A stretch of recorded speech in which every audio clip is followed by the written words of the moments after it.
जब शाप हुआ तो महाराज परीक्षित गंगा के तट पर आ गए और वहां सुखदेव भगवान का आगमन हुआ और सुखदेव भगवान से राजा परीक्षित ने यही पूछा कि एक मरने वाले व्यक्ति को क्या करना चाहिए। पुरुषस्येह यत् कार्यम म्रियमाणस्य सर्वथा, जो सर्वथा म्रियमाण है ऐसे व्यक्ति को क्या करना चाहिए। सर्वप्रथम सुखदेव भगवान ने राजा परीक्षित को जीवन की अनित्यता का उपदेश किया। भगवान की भक्ति, आत्म कल्याण,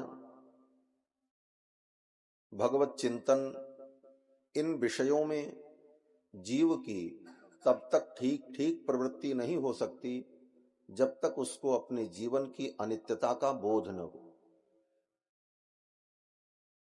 जीवन की अनित्यता का, संसार की अनित्यता का जब बोध दृढ़ हो जाता है तभी भगवान की भक्ति में, भगवान में जीव का मन लगता है। और जब तक जीवन की अनित्यता का, संसार की अनित्यता का ज्ञान दृढ़ नहीं हुआ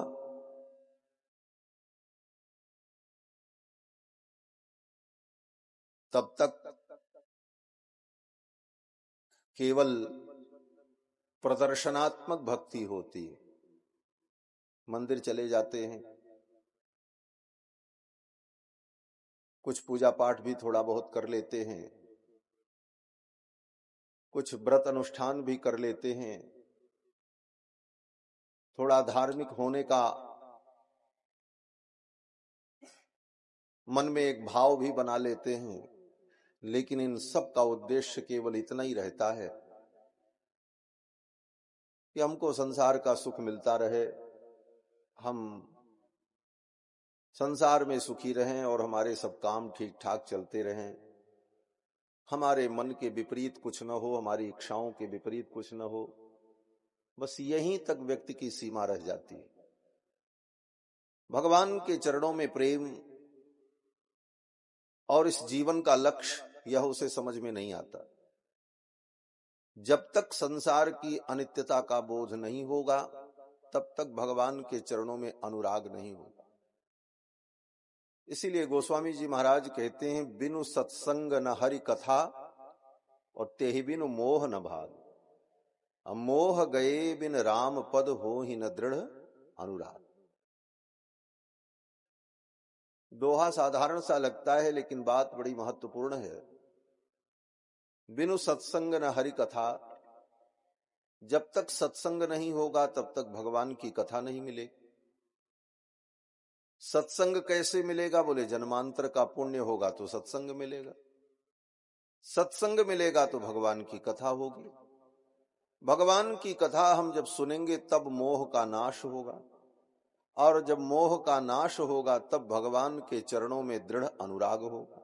ये सब क्रम है। बिनु सत्संग न हरि कथा तेहि बिनु मोह न भाग, मोह गए बिनु राम पद हो ही न दृढ़ अनुराग। इसलिए सुखदेव भगवान ने सर्वप्रथम राजा परीक्षित को जीवन की अनित्यता का, इसकी निस्सारता का बोध कराया। सबसे पहले सुखदेव भगवान ने यही कहा, राजन, ये जीवन बीतता चला जा रहा,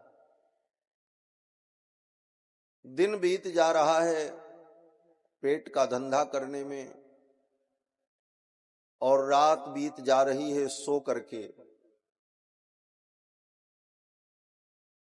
और इसी में जीवन का एक एक दिन बीतता चला जाता है। निद्रया ह्रियते नक्तम व्यवाये न च वावयः, दिवाचार्थे हया राजन कुटुम्ब भरणे न च।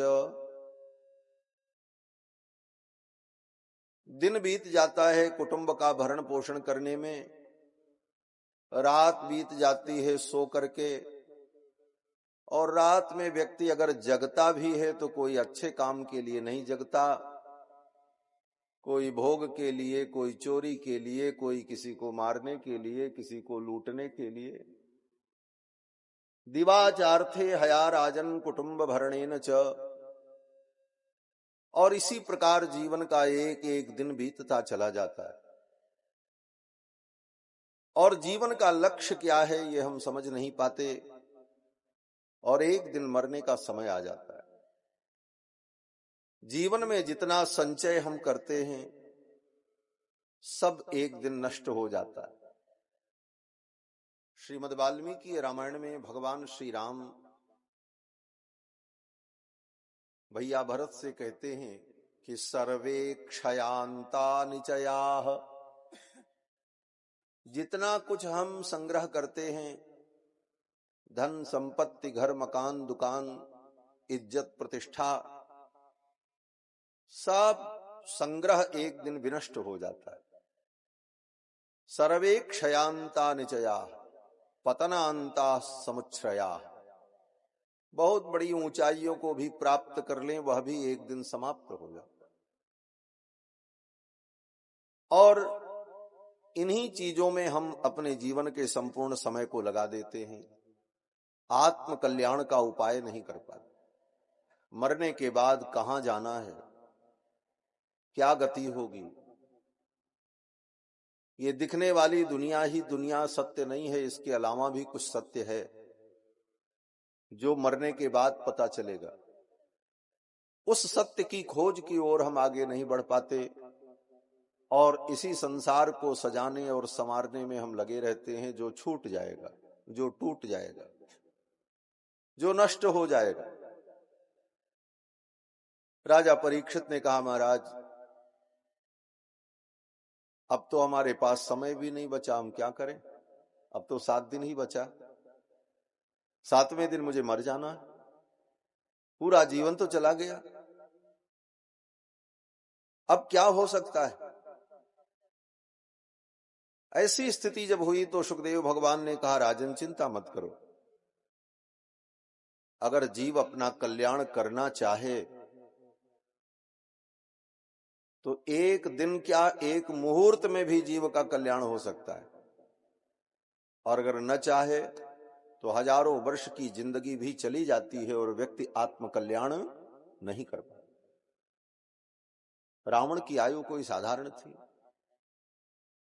27 चौकड़ी जीवन जिया, लेकिन आत्म कल्याण का उपाय नहीं कर सका। और भगवान शंकराचार्य 32 वर्ष की आयु में क्या क्या कर डाला। 8 वर्षे चतुर्वेदी, 8 वर्ष में चारों वेदों का अध्ययन कर लिया। 8 वर्ष में कैसे पढ़ लिया? कहते हैं गर्भ के जिस दिन गर्भ में जीव का प्रवेश होता है, गर्भाधान होता है, उस दिन से जोड़कर 5 वर्ष हो, माने जन्म का समय, गर्भ का समय सब लेकर, तो उपनयन का उत्तम काल माना जाता है। उपनयन माने यज्ञोपवीत, ब्राह्मण का, क्षत्रिय का, वैश्य का। 5 वर्ष में उपनयन संस्कार हो गया और 3 वर्ष में चारों वेदों का अध्ययन कर लिया। अब क्या बचा? बोले अब और शास्त्र पढ़ने के लिए बचे। 12 सर्वशास्त्रविद, 8 के बाद 12, 4 वर्ष के समय में सकल शास्त्रों को अध्ययन कर लिया। फिर 12 से 16 तक 4 वर्ष में भाष्य की रचना कर दी, ब्रह्म सूत्र पर व्याख्यान लिखा। और फिर 16 वर्ष जीवन का जो बचा, उस जीवन में दक्षिण भारत से उत्तर भारत, पश्चिम भारत, पूर्व भारत, चारों दिशाओं की यात्रा करके 4 पीठ की स्थापना की। और 32 मुनिरभ्यगात, 32 वर्ष की अवस्था में दुनिया से चले गए। और हम आप जीवन के 100 वर्ष बिता देते हैं। किया क्या पूछो, मिला क्या, उपलब्धियां क्या हुई? कुछ नहीं। कहने का तात्पर्य यह है कि जब तक यह विचार हृदय में उत्पन्न नहीं होगा तब तक भगवत भक्ति तत्व ज्ञान की ओर हमारी प्रवृत्ति नहीं होगी। सुखदेव भगवान ने कहा, राजन चिंता मत करो, जीव अगर कल्याण करना चाहे तो एक मुहूर्त में भी अपना कल्याण कर सकता है। उदाहरण दिया, रघुकुल के एक राजा थे जिनका नाम था खट्वांग। राजर्षि थे, बड़े पराक्रमी थे, जीवन भर राज किया, हजारों वर्षों तक राजकाज चला। इतने पराक्रमी थे कि देवताओं की सहायता के लिए स्वर्ग जाते थे। देवताओं को कोई जरूरत पड़ती युद्ध में तो उनका सहयोग लेते थे देवता लोग। एक दिन देवताओं से पूछा महाराज खट्वांग ने कि आप तो देवता हो, देवता को सब कुछ मालूम होता है। एक महात्मा बड़े सरल थे, तो उनसे किसी ने पूछा देवता का अर्थ क्या होता है? तो महात्मा ने बड़े भाव से, हर जगह व्याकरण और व्युत्पत्ति की जरूरत नहीं, कहीं कहीं भाव से भी काम चल जाता है। तो महात्मा ने कहा देवता का अर्थ तो यही है, देवता, जो बता दे उसी का नाम देवता, जो सब कुछ बता दे, जो सब जाने। देवता, देवता को सब पता होता, बता देते। पूछा हमारी आयु कितनी बची, हम यही जानना चाहते। तो देवताओं ने कहा आपकी आयु 1 मुहूर्त बची है, बस। 1 मुहूर्त का मतलब 48 मिनट, बस। 24 मिनट की एक घटी होती है और 2.5 घटी का 1 घंटा होता है और 2 घटी का 1 मुहूर्त होता है। तो 48 मिनट समय बचा है, इसके बाद आप मर जाएंगे। अब 48 मिनट में व्यक्ति क्या करेगा? लेकिन राजर्षि खट्वांग ने अपना कल्याण कर लिया। क्या किया? दूसरा व्यक्ति होता तो अब तो 48 मिनट में हम मर जाएंगे, इधर जाएं कि उधर जाएं, क्या करें? अभी तो सब हिसाब किताब भी चुकता नहीं किया है, सारे मुकदमे फंसे हुए हैं। ये सारी संपत्ति का उत्तराधिकारी कौन बनेगा, किसको सौंपें, किसको दें, ये सब विचार करने में उसके 48 मिनट चले जाएंगे। सोच भी नहीं पाएगा मैं क्या करूं। लेकिन महर्षि राजर्षि खट्वांग ने क्या किया? जब पता चला कि केवल 48 मिनट समय बचा है, अपना राज्य छोड़ करके चल पड़े।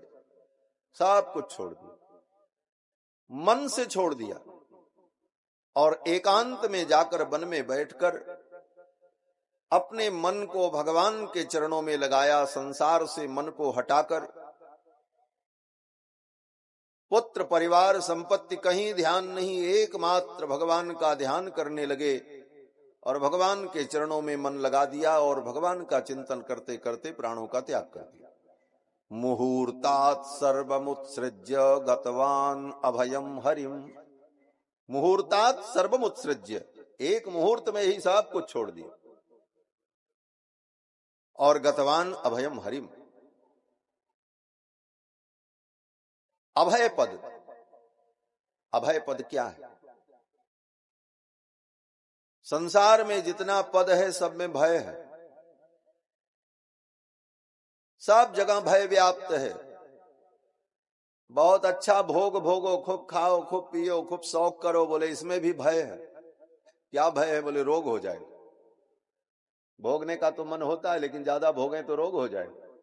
भोगे रोग भयम, सुखे क्षय भयम, वित्ते चराग्यो भयम। धन कमा लो, लेकिन बहुत धन कमाने के बाद भी भय होता है। क्या? बोले इनकम टैक्स की रेट पड़ जाएगी, कहां हिसाब देंगे, क्या करेंगे, वहां भी भय है। संसार में सर्वत्र भय है। भोगे रोग भयम सुखे क्षय भयम वित्ते च राज्ञो भयम। अगर अभय पद कोई है तो भगवान का पादारविंद है, जहां कोई भय नहीं। गोस्वामी तुलसीदास जी महाराज कहते हैं, सुखी मीन जे नीर अगाधा, जिमि हरि शरण न एकहूं बाधा। भगवान के चरणों की भक्ति में कोई भय नहीं, अभय पद। महाराज खट्वांग ने अभय पद प्राप्त कर लिया। सुखदेव जी कहते हैं, राजन मैं तुमको भगवान के विराट रूप का वर्णन करके सुनाता हूं। सर्वप्रथम भगवान के विराट रूप का वर्णन करके सुनाया। विराट रूप भगवान का क्या है? बोले जो आप सब देख रहे हैं ये सब भगवान है। ऐसी बुद्धि करो, अपने चिंतन को ऐसा बनाओ कि सर्वत्र भगवान का ही अनुभव हो। यह अनुभव कैसे होगा? बोले इसको सुन करके धारण करना होगा। सूर्य भगवान को देखो तो ये भावना करो कि ये भगवान की आंख है। सूर्य भगवान क्या है? बोले भगवान के नेत्र हैं। चंद्रमा बोले भगवान का मन है। ये सातों लोक बोले इन 7 लोकों में 14 भुवन में जो पाताल है वो भगवान का पादारविंद है। ऊपर का ब्रह्मलोक भगवान का सिर है। ये समस्त प्राणी समस्त जीव बोले सब भगवान में ही प्रतिष्ठित हैं। इस प्रकार इस विराट सृष्टि को ही परमात्मा के रूप में चिंतन करना, ये विराट दर्शन है। इसके बाद सूक्ष्म धारणा का वर्णन किया महाराज परीक्षित को सुखदेव जी ने। सूक्ष्म धारणा क्या है? बोले आंखों को बंद करके अपने हृदय के अंदर अंगुष्ठ मात्र भगवान के रूप का ध्यान करना। ये हृदय के अंदर अंगुष्ठ मात्र तेजोमय ज्योतिर्मय भगवान विद्यमान है। शंख चक्र गदा पद्म धारण किए हुए, पीतांबर बनमाला विभूषित, जिनका योगी लोग ध्यान करते हैं। योग हृदय गम्यम वंदे विष्णुम भवभय हरम सर्वलोकैकनाथम। अब इसमें अंतर यह है कि आंख खुलेगी तो बाहर का जगत दिखाई पड़ेगा। आंख खुलने पर बाहर का जगत दिखाई पड़े तो इस जगत को भगवान के रूप में चिंतन करो, और आंख बंद करने पर अपने हृदय के अंदर भगवान का चिंतन। इन दोनों परिस्थितियों में भगवान के विराट रूप का, भगवान के सूक्ष्म रूप का चिंतन करना चाहिए, ध्यान करना चाहिए। इसके बाद सुखदेव जी ने राजा परीक्षित को विदुर मैत्रेय संवाद सुनाया। विदुर मैत्रेय संवाद क्या है? बोले जब महाभारत युद्ध होने वाला था तो श्री विदुर जी महाराज को दुर्योधन ने बड़े अपशब्द कहे। दुर्योधन को विदुर जी समझाना चाहते थे, लेकिन विदुर को दुर्योधन ने बहुत अपशब्द कहा। विदुर जी को बड़ा दुख हुआ और विदुर जी ने विचार किया ऐसे अवसर पर मुझे यहां नहीं रहना चाहिए। और विदुर जी ने अपना धनुष बाण द्वार पर रखकर धृतराष्ट्र को प्रणाम करके विदुर जी तीर्थ यात्रा पर चल पड़े।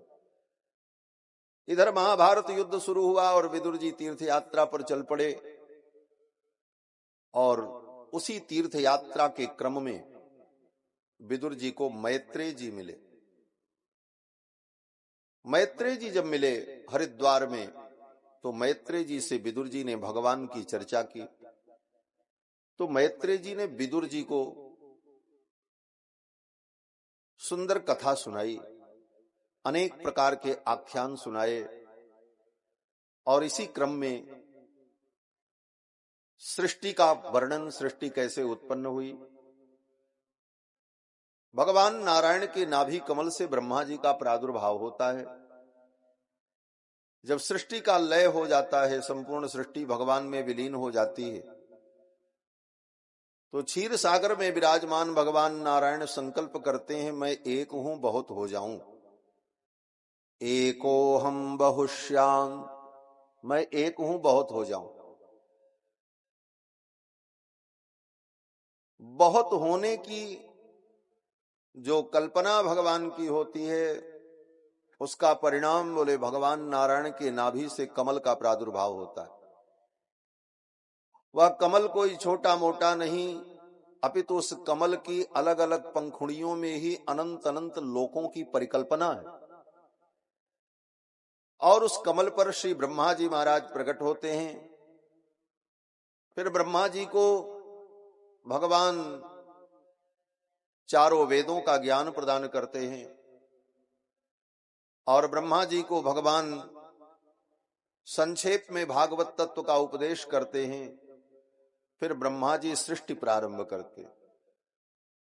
ब्रह्मा जी ने सर्वप्रथम 4 पुत्रों को उत्पन्न किया, सनक, सनंदन, सनातन, सनत कुमार। ये ब्रह्मा के मानस पुत्र हैं। ये किसी पत्नी किसी स्त्री से नहीं पैदा हुए। ब्रह्मा जी ने संकल्प किया 4 पुत्र प्रकट हो, मन से पैदा हो। उन चारों पुत्रों ने पूछा मेरे लिए क्या आज्ञा है। ब्रह्मा जी ने कहा सृष्टि करो, सृष्टि बढ़ाओ। यही ब्रह्मा जी का लक्ष्य था। उन पुत्रों ने कहा सृष्टि बढ़ाने का मतलब क्या है। ब्रह्मा जी ने कहा जैसे हमने तुमको उत्पन्न किया ऐसे तुम भी अपनी संतानों को उत्पन्न करो। सनकादिकों ने कहा आपको किसने उत्पन्न किया। ब्रह्मा जी ने कहा हमको भगवान ने उत्पन्न किया। सनकादिकों ने कहा भगवान को किसने उत्पन्न किया। ब्रह्मा जी ने कहा भगवान को कोई उत्पन्न नहीं करता, वही सबको उत्पन्न करते हैं, वो अनादि हैं, सनातन है। सनकादिकों ने कहा जब सबको उत्पन्न करने वाले सबके कारण तत्व भगवान हैं तो मैं अपने को कारण और कर्ता क्यों मानूं। मैं तो भगवान का भजन करूंगा। सनकादिक भजन करने के लिए चले। यही परम ज्ञान है। हम जब अपने को कारण और कर्ता मान लेते हैं वहीं पर हम बंधन में पड़ जाते हैं। गीता में भगवान श्री कृष्ण ने अर्जुन को समझाया, अहंकार विमूढ़ात्मा कर्ता हमिति मन्यते। जो अहंकार से विमूढ़ आत्मा है वो अपने को कर्ता मानती। वास्तव में कर्ता तो भगवान है। कारणम कारणम कर्ता विकर्ता गहनो गुहः। भगवान करण है, भगवान कारण है, भगवान कर्ता है। कर्ता कहते किसको है। बोले कर्ता एक कारक है। आप सब स्कूल में विद्यालय में पढ़े होंगे कर्ता, कर्म, करण, संप्रदान, आपादान, संबंध,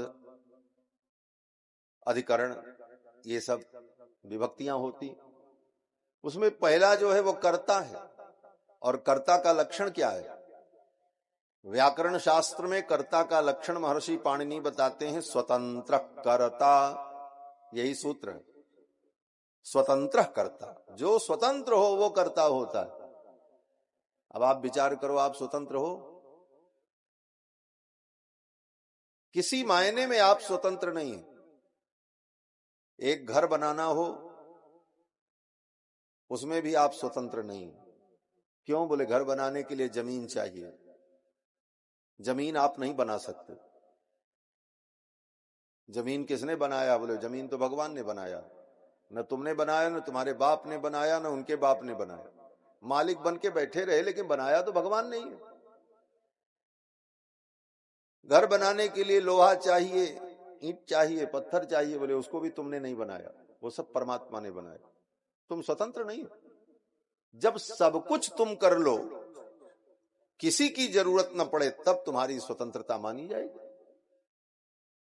भगवान ने ये सब संपूर्ण सृष्टि बनाई लेकिन भगवान ने न किसी से जमीन लिया, न किसी से ईंटा लिया, न पत्थर लिया, न पानी लिया, न आकाश लिया, सब कुछ बना दिया। इसलिए स्वतंत्र कर्ता तो भगवान है। हम आप स्वतंत्र कर्ता नहीं है।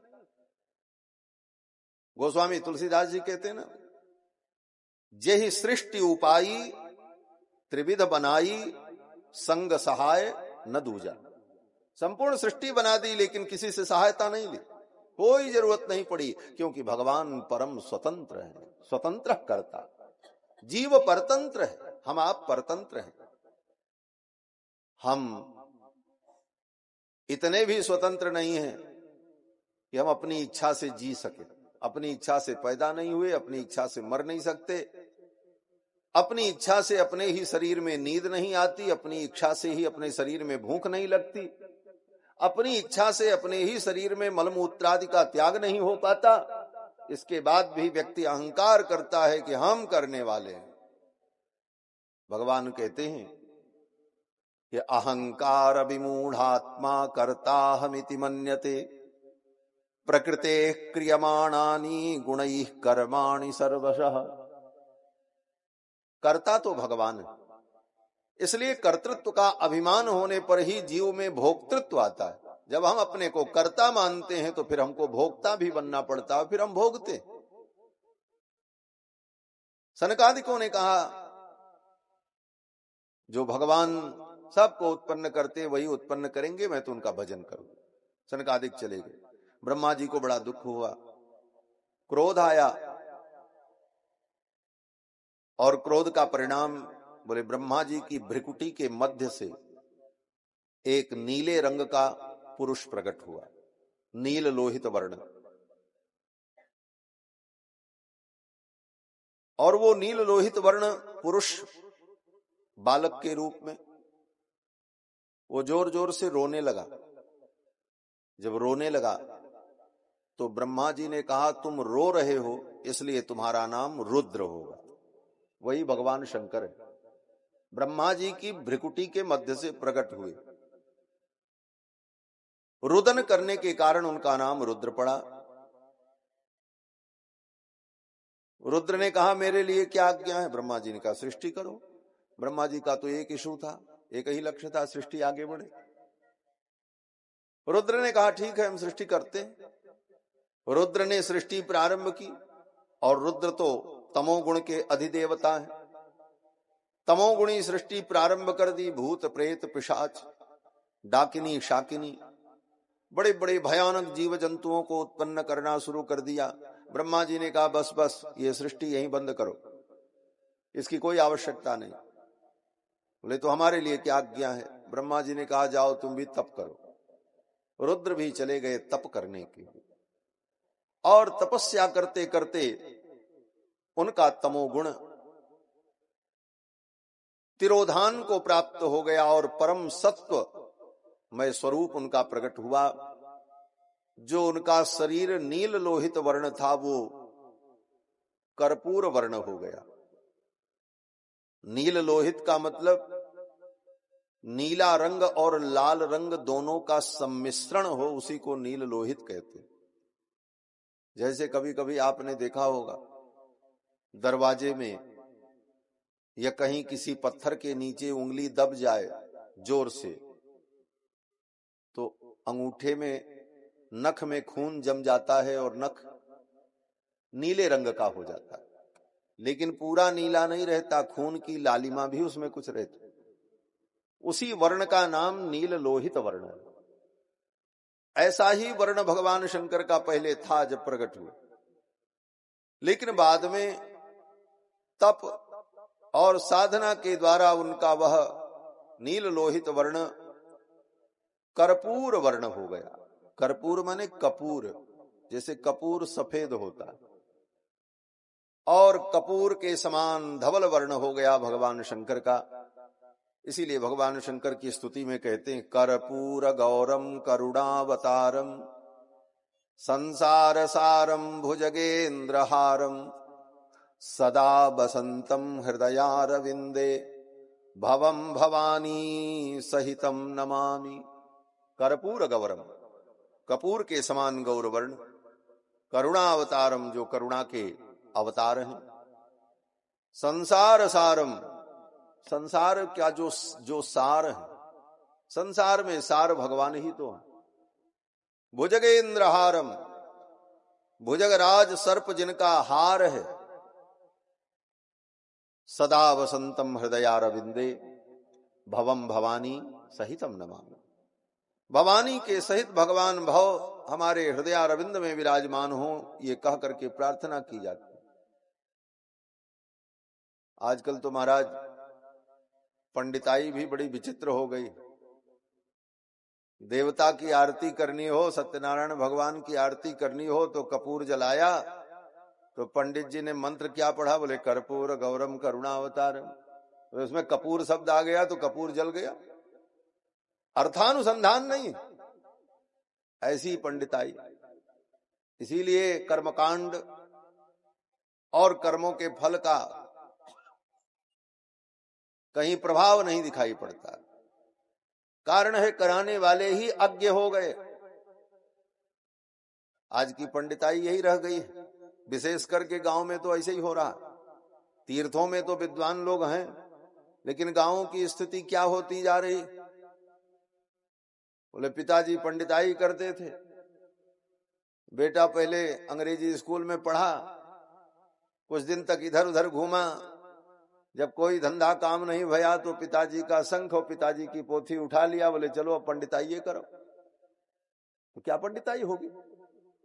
एक दिन भी वेद मंत्र पढ़ने का अवसर नहीं जीवन में, संकल्प की शुद्धि नहीं, शास्त्र का क्रमबद्ध कोई ज्ञान नहीं, तो मनमानी पंडिताई शुरू हो गई। और ऐसे ऐसे महाराज कि जौन नाउन और नाऊ कह दे वह पंडितों हाँ कर दे, बोले हाँ यही ठीक है, करो यही विधि ठीक है, क्यों? बोले उनको भी पता नहीं। एक जगह ब्याह हो रहा था, जो मंत्र आवे मन में वही पढ़े अपना महाराज पंडित, मंगलम भगवान विष्णु मंगलम गरुड़ध्वजा, सब जगह जो मंत्र याद आ जाए। जब सिंदूर दान होने लगा तो अब कौन सा मंत्र पढ़े? बोले मंत्र मालूम ही नहीं, और जो लिखा है पोथी में वो भी शुद्ध पढ़ ही नहीं सकते। तो जब सिंदूर दान होने लगा तो बोले ठीक है अब सिंदूर दान करो। तो पंडित जी सोचने लगे कि भाई कौन मंत्र बोले? बोले सिंदूर लाल रंग का होता है, लाल शब्द आ जाए तो कुछ बोल दे, काम चल जाएगा। तो बोल दिया महाराज, लाल देह लाली लसे और उधर लाल लंगूर, और वज्र देह दानो दलन जय जय जय कपिसूर, सिंदूर दान करो। ये मैं किसी ब्राह्मण पंडित के उपहास के लिए, अपमान के लिए नहीं बोल रहा हूं, प्रेरणा के लिए बोल रहा हूं कि इन बातों को सुन करके प्रेरणा मिले कि शास्त्र का गहन अध्ययन करो। केवल वृत्ति के लिए, केवल धन के लिए ये कार्य नहीं है, अपितु ये परम धर्म है। कर्मकांड कराना, पूजा पाठ कराना, ये ब्राह्मण का धर्म है, और इसको ठीक ठीक समझ करके करना कराना तो अपना भी उद्धार होगा और जिसके लिए हम करेंगे उसका भी कल्याण होगा। इस प्रेरणा के लिए मैं ऐसा कहता हूं। किसी ब्राह्मण, किसी विप्र का अनादर करने के लिए ऐसा मैं नहीं कहता, क्योंकि विप्र ही, ब्राह्मण ही धर्म का मूल है। सारा धर्म कर्म उसी पर टिका है। अगर वह अज्ञानी हो जाएगा, भटक जाएगा, तो समाज को कौन मार्गदर्शन करेगा? समाज तो उसके आश्रित है कि ये हमको धर्म का मार्ग बताएगा। स्वयं अगर वो भटक जाए तो धर्म कर्म विलुप्त हो जाएगा। तो कहने का तात्पर्य, भगवान शंकर का विग्रह कर्पूर वर्ण हो गया। भगवान भोलेनाथ भजन करने लगे, तप करने लगे। फिर ब्रह्मा जी ने 10 प्रजापतियों को उत्पन्न किया। उनसे भी सृष्टि का उतना विस्तार नहीं हुआ। तब ब्रह्मा जी ने अपने संकल्प से अपने शरीर के दाहिने भाग से एक पुरुष को प्रकट किया और बाएं भाग से एक स्त्री को प्रकट किया। दाहिने भाग से जो पुरुष प्रकट हुए उनका नाम स्वयंभू मनु हुआ, और बाएं भाग से जो स्त्री प्रकट हुई उनका नाम शतरूपा हुआ। फिर इन्हीं स्वयंभू मनु और शतरूपा से सृष्टि आगे बढ़ी। पुरुष स्त्री का एक जोड़ा प्रकट हुआ। ब्रह्मा जी ने सोचा कहां तक हम ऐसे संकल्प करके मानसिक सृष्टि करते रहेंगे, कुछ ऐसा हो कि ये सृष्टि अपने आप बढ़ने लग जाए। तो स्त्री और पुरुष का रूप बनाया। ब्रह्मा जी का आधा शरीर ही पुरुष बन गया, आधा शरीर स्त्री बन गया। वही स्वयंभू मनु और शतरूपा, और फिर उन्हीं से ये सृष्टि प्रारंभ हुई। मनु से सृष्टि प्रारंभ हुई, इसलिए हम मानव कहलाते। हम मनु की संतान हैं, इसलिए मानव है, मनुष्य है। स्वयंभू मनु अरु शत्रुपा, जिनते भई नर सृष्टि अनूपा। स्वयंभू मनु और शत्रुपा की 5 संतानें हुई, लेकिन ये संतानें हों, इनको रहने की जगह मिले कहां? बोले धरती पर। अब धरती ढूंढी जाने लगी, धरती कहां है? पता चला धरती तो जल में डूबी हुई है। ब्रह्मा जी को बड़ी चिंता हुई, धरती तो प्रलय के जल में डूबी हुई है, धरती को बाहर कौन निकाले?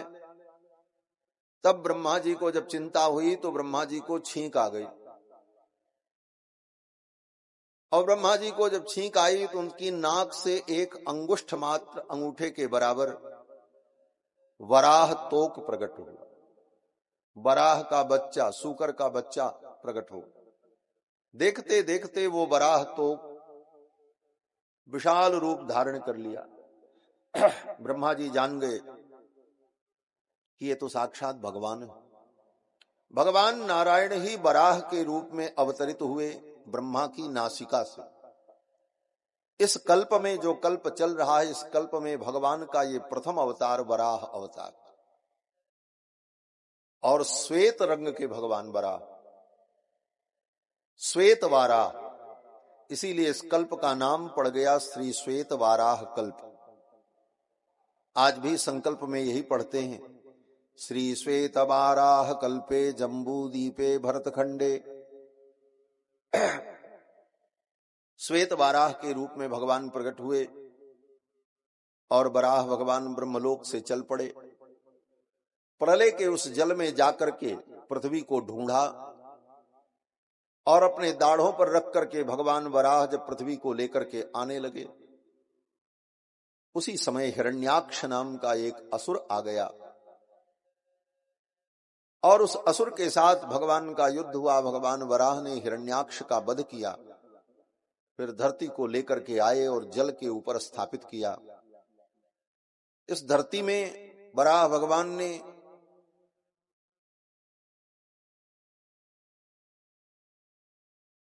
आधार शक्ति की प्रतिष्ठा की, और वराह भगवान फिर अंतर्धान हो गए। फिर इस धरती पर स्वयंभू मनु और शत्रुपा ने ब्रह्मावर्त में अपनी राजधानी बनाई। ब्रह्मावर्त माने गंगा जमुना, इन दोनों नदियों का जो मध्य भाग है, भूभाग, उसी का नाम ब्रह्मावर्त है। ब्रह्मावर्त में मनु जी ने अपनी राजधानी बनाई, और वहां से सृष्टि प्रारंभ जब होती है तो मनु जी की 5 संतानें हुई। मनु जी की 3 बेटियां हुई, आकुति, देवहूति, प्रसूति, और मनु जी के 2 पुत्र हुए, प्रियव्रत और उत्तानपाद। ये केवल सृष्टि कैसे आगे बढ़ी इसका केवल संकेत मात्र है कथा में। क्रम से इसका कोई वर्णन नहीं कर सकता भगवान के अतिरिक्त, कौन चीज कब और कैसे पैदा हुई। अपनी अपनी बुद्धि से कल्पना भले कोई कर ले, मुख्य मुख्य बातों का वर्णन किया गया। ये संपूर्ण सृष्टि कैसे उत्पन्न होकर के ये सब कुछ चलने लगा, बोले ये सब क्रमबद्ध वर्णन बड़ा ही असंभव सा है। लेकिन मुख्य मुख्य बातों की चर्चा पुराण में और ग्रंथों में होती है। स्वयंभू मनु की 5 संतानें हुई, और इन 5 संतानों में जो बेटी थी प्रसूति, उनका विवाह रुचि नाम के प्रजापति के साथ हुआ। ब्रह्मा जी की छाया से उत्पन्न एक प्रजापति थे जिनका नाम महर्षि कर्दम था। ब्रह्मा जी की छाया से उत्पन्न महर्षि कर्दम से मनु जी की बेटी देवहूति का विवाह हुआ। ये कथा सुखदेव जी ने राजा परीक्षित को सुनाई है। इनके घर में भी भगवान का अवतार हुआ। कपिल भगवान का अवतार हुआ। महर्षि कर्दम जो ब्रह्मा जी की छाया से उत्पन्न थे, सरस्वती नदी के तट पर उन्होंने 10,000 वर्ष तक तप किया। प्रजासृजेति भगवान ब्रह्मणो कर्दमोदितः सरस्वत्याम तपस्तेपे सहस्राणाम समादश। 10,000 वर्ष तक सरस्वती नदी के तट पर महर्षि कर्दम ने तप किया। उनकी तपस्या से भगवान प्रसन्न हुए, भगवान प्रकट हुए। भगवान ने कहा, वरदान मांगो, क्या चाहिए? महर्षि कर्दम ने कहा, अगर आप वरदान देना चाहते हैं तो यही वरदान दीजिए कि मेरा विवाह हो जाए। विवाह करने के लिए 10,000 वर्ष तक तप किया महर्षि कर्दम। इन कथाओं को सुनकर के थोड़ी आज के लोगों को हंसी भी आ सकती है कि ब्याह करने के लिए तप करना पड़ा 10,000 वर्ष। ब्याह तो रास्ते ही चलते हो जाता है लोगों को। बोले बात तो सही है, ब्याह तो रास्ते चलते हो जाता है, ब्याह तो कुत्ता गधा का भी हो जाता है, लेकिन उससे संतानें कौन पैदा होती हैं? बोले वही पैदा होती हैं जिनका जीवन कुछ नहीं होता, जिनका कोई अस्तित्व नहीं होता, जिनका कोई व्यक्तित्व नहीं होता, जिनका कोई कृतित्व नहीं होता। महर्षि कर्दम का भी विवाह हो जाता अगर ऐसे विवाह करना, लेकिन महर्षि कर्दम ने कहा, प्रभु तथा सचाहम परिबोढु काम समान शीलाम गृह में दधेनु। मैं विवाह करना चाहता हूं और मेरे समान गुण धर्म वाली पत्नी मुझे प्राप्त हो, जिसके साथ मैं गृहस्थ धर्म का पालन कर सकता। मैं धर्म के लिए विवाह करना चाहता। और वास्तव में विवाह धर्म के लिए ही, विवाह अनिवार्य नहीं है पुरुष के लिए। अगर उसे गृहस्थ धर्म का पालन करना है, गृहस्थ में रहकर जिन जिन धर्मों का आचरण करना चाहिए, जिसकी महिमा शास्त्रों में वेदों में कही गई है, उन धर्मों को करने की दृढ़ इच्छा शक्ति है तो फिर विवाह करके उन धर्मों को करो। और गृहस्थ के उन धर्मों को करने की और उन धर्मों के पालन की इच्छा नहीं है, वैराग्य है, तो विवाह मत करो, सन्यास ले लो, राम राम करो, भजन करो। यही तो श्रुति कहती, यद हरेव विरजेत तद हरेव परव्रजेत। अगर वैराग्य है तो फिर सन्यास लेकर के भजन करो। और अगर उन धर्मों के पालन की इच्छा है कि हम अग्निहोत्र करें, हम पंच महायज्ञ करें, हम पिंड पित्र यज्ञ करें, हम दर्श पूर्णमास करें, हम चातुर्मास्य करें, हम सोम यज्ञ करें, हम वाजपेय यज्ञ करें, इन वैदिक धर्मों के आचरण की अगर इच्छा है तो फिर विवाह करके गृहस्थ धर्म में प्रविष्ट होकर पत्नी के साथ उन धर्मों को करने का अधिकार प्राप्त होता है। एतदर्थ इसलिए विवाह है, भोग के लिए विवाह नहीं। केवल भोग के लिए, सुख के लिए विवाह नहीं है, प्रधानता धर्म की है। कि उन धर्मों का आचरण बिना पत्नी के नहीं हो सकता, बिना विवाह के नहीं हो सकता, इसलिए विवाह करना। और संतानोत्पत्ति बोले वह भी गृहस्थ का धर्म है। गृहस्थ जीवन में रहकर कैसे संतान को उत्पन्न करना है, संतान उत्पन्न करने के लिए शास्त्र ने किन किन विधाओं का वर्णन किया है, क्या क्या करना चाहिए, वो सब धर्म है। तो उस धर्म में अगर प्रवृत्ति है तो विवाह करके गृहस्थ जीवन में जाना चाहिए। इसको प्रवृत्ति धर्म कहा जाता है। धर्म दो प्रकार का है, एक प्रवृत्ति धर्म, एक निवृत्ति धर्म। प्रवृत्ति धर्म और निवृत्ति धर्म में अंतर क्या है? जैसे आपको कहीं जाना है तो रास्ता एक ही होता है, लेकिन आगे जाकर के वो दो भागों में विभक्त हो जाता है। एक रास्ता शहर के अंदर से होकर के जाता है और दूसरा रास्ता बोले बाईपास बाहर से होके जाता है। आगे जाकर के दोनों रास्ते फिर मिल जाते हैं। अंतर क्या हुआ? बोले अंतर ये हुआ कि शहर के अंदर के रास्ते से जाओगे, ये प्रवृत्ति मार्ग है, और बाहर से बाईपास से निकल जाओ, बोले वो निवृत्ति मार्ग है।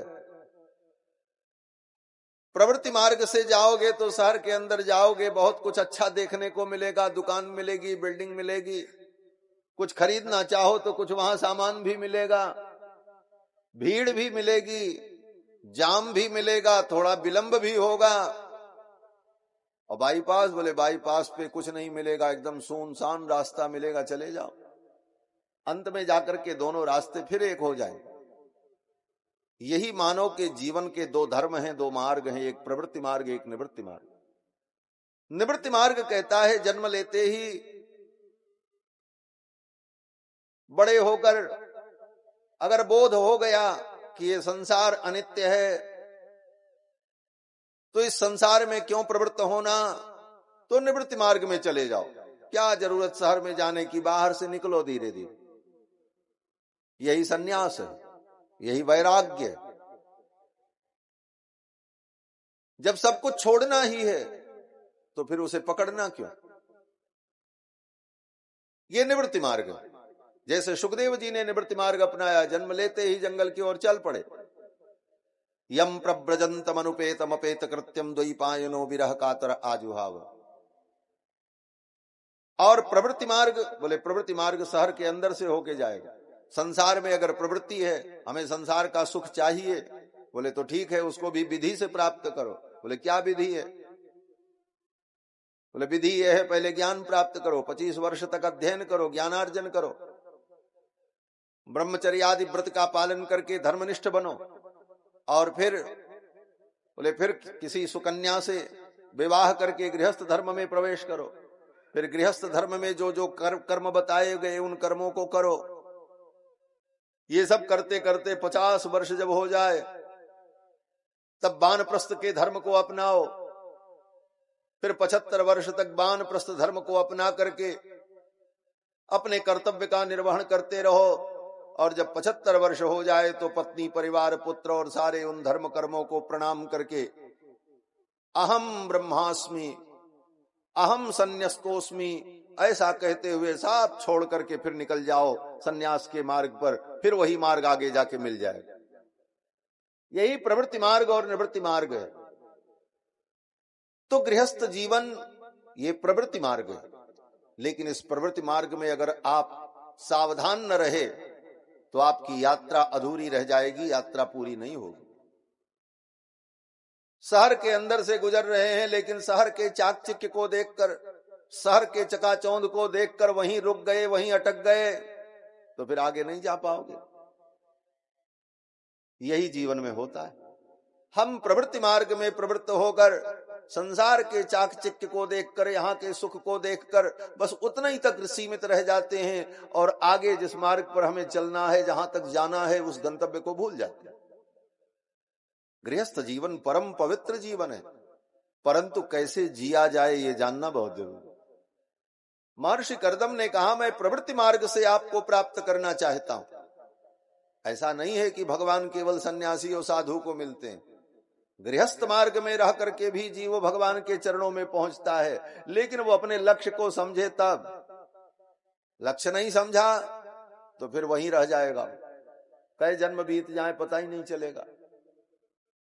महर्षि कर्दम ने कहा, मैं प्रवृत्ति मार्ग में चलकर आपके चरणों तक पहुंचना चाहता, मैं विवाह करना चाहता। समान शीलाम गृहमेध धेनुम, मेरे समान गुण धर्म वाली पत्नी मुझे प्राप्त हो। गृहमेध धेनुम, जो मेरे गृहस्थ धर्म के पालन में कामधेनु के समान हो, मेरी इच्छा के अनुकूल मेरा सहयोग करे। ये नहीं कि हम अग्निहोत्र करना चाहे और पत्नी कहे, ये तुम्हारे साथ हम यज्ञशाला में नहीं बैठेंगे, हमको तो धुआं लगेगा। ऐसी पत्नी हो जो मेरी इच्छा के अनुकूल मेरे धर्म में मुझसे आगे बढ़ करके मेरा सहयोग करे। इसीलिए जब विवाह होता है तो विवाह में जब अग्नि की परिक्रमा होती है, जिसको भांवरी कहते हैं, तो भांवरी में पत्नी आगे रहती, पति पीछे रहता है। देखा है ना? देखा क्या किया ही है, सब पता ही होगा आप लोगों को। तो पत्नी आगे रहती है, पति पीछे रहता है। 4 भांवरी होती है, 3 भांवरी में पत्नी आगे, और चौथी भांवरी जब होती है तब पति आगे हो जाता, पत्नी पीछे हो जाती। 4 परिक्रमा अग्नि की होती है। अब आजकल तो फिर वही बात आ गई, शास्त्र का अध्ययन न होने के कारण फिल्म देखकर, पिक्चर देखकर के 7 फेरे लोग कराने लगे। पंडित जी भी कहते हैं हाँ 7 फेरे हो जाएं, जबकि 7 फेरे का कहीं विधान नहीं है। विवाह पद्धति पढ़ लेना, 4 ही फेरे होते हैं। लेकिन अब किसी फिल्म में, किसी पिक्चर में दिखा दिया 7 फेरे लग गए। आजकल लोगों को फिल्म से, गूगल से, व्हाट्सएप से ज्यादा ज्ञान मिलता है। वेद पुराण से ज्ञान प्राप्त करने की इच्छा नहीं होती। अब प्रामाणिक ज्ञान पर ज्यादा भरोसा है, प्रामाणिक ज्ञान पर भरोसा नहीं होता। तो विवाह में 4 फेरे ही होते हैं। 3 में कन्या आगे रहती और अंतिम चौथे में वर आगे हो जाता। 3 में कन्या आगे क्यों रहती है? बोले गृहस्थ जीवन में आकर, मानव जीवन में आकर के हमें 4 पुरुषार्थ प्राप्त करना है, धर्म अर्थ काम। और चौथा पुरुषार्थ बोले मोक्ष।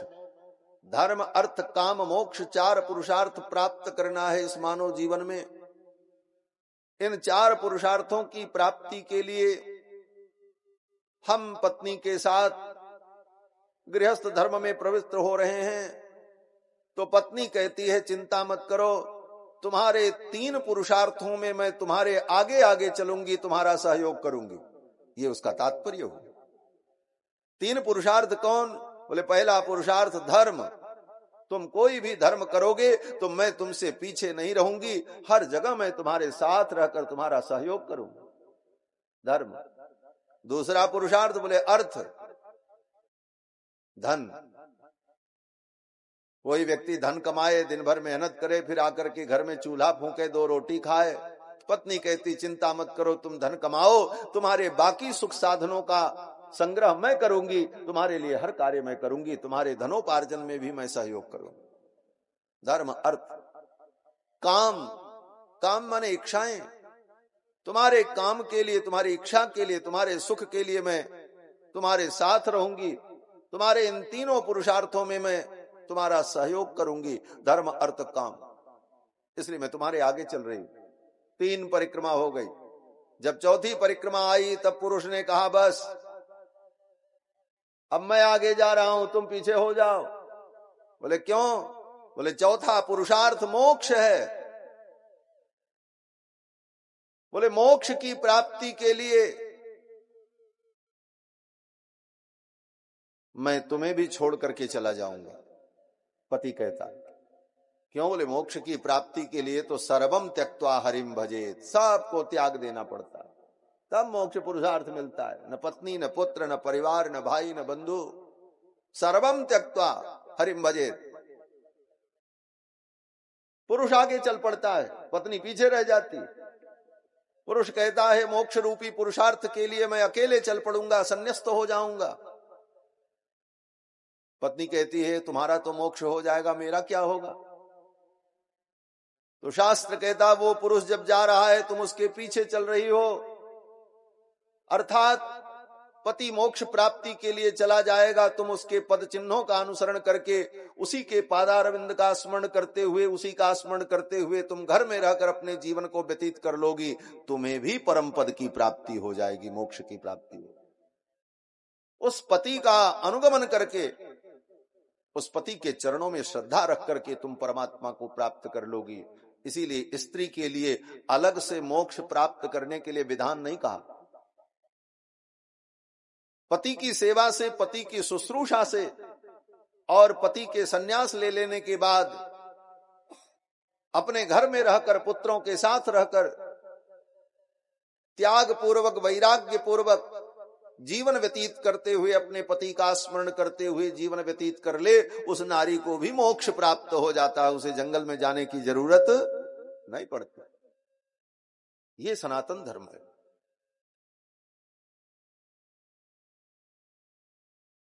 और यही नारी का परम धर्म है। एक ही धर्म, एक व्रत नेमा और काय वचन मन पति पद प्रेमा। प्रेमा, इसी से उसे मुक्ति की प्राप्ति हो जाए। महर्षि कर्दम ने कहा, मैं विवाह करना चाहता हूं जिससे मैं अपने धर्म का पालन कर सकूं। भगवान मुस्कुराने लगे। भगवान ने कहा, मैं जानता था, इसीलिए मैंने व्यवस्था कर दी। बोले, क्या व्यवस्था की? भगवान ने कहा, विदित्वा तव चैत्यम में पुरैव समयोजित, तुम्हारे चित्त के भाव को मैं पहले ही जान गया, इसलिए मैंने सब व्यवस्था कर दी। क्या व्यवस्था की? भगवान ने कहा, यहीं बैठे रहो अपनी कुटिया में, कल छोड़ करके परसों, बरसों नहीं लगेगा, परसों, बस एक दिन बाद श्री मनु जी महाराज अपनी बेटी देवहूति को लेकर के आएंगे, विवाह का प्रस्ताव करेंगे, स्वीकार कर लेना, विवाह हो जाएगा। आयास्यति दिदिक्षुस्त्वाम परश्वो धर्म को विदा, परसों मनु जी महाराज अपनी बेटी देवहूति को लेकर के आपकी कुटिया पर आएंगे, कन्यादान का प्रस्ताव करेंगे, स्वीकार कर लेना, विवाह हो जाएगा।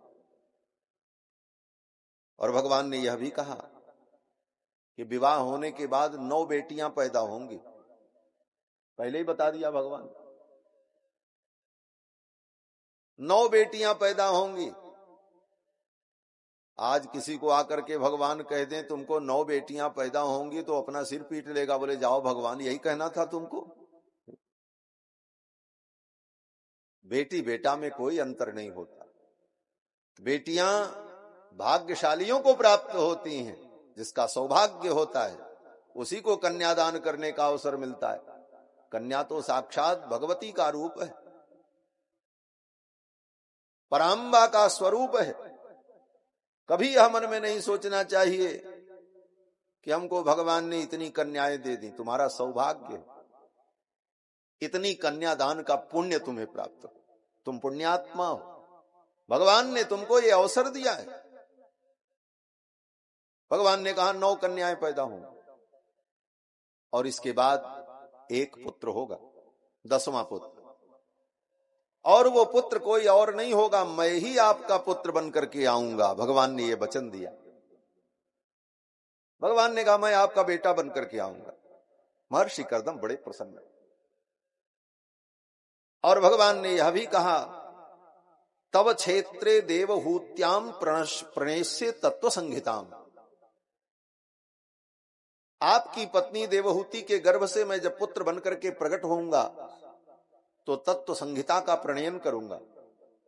ये सब कह करके भगवान अपने गरुड़ पर बैठे और मुस्कुराते हुए विदा हो गए। महर्षि कर्दम अपनी कुटिया में बैठे थे। एक दिन बीता। श्री मनु जी महाराज अपनी बेटी देवहूति को लेकर के आए। देवहूति परम सुंदरी थी और परम गुणवती, और देवहूति पहले से ही देवर्षि नारद के द्वारा महर्षि कर्दम की तपस्या और उनकी महिमा को सुनकर यह संकल्प कर चुकी थी कि मेरा विवाह महर्षि कर्दम से।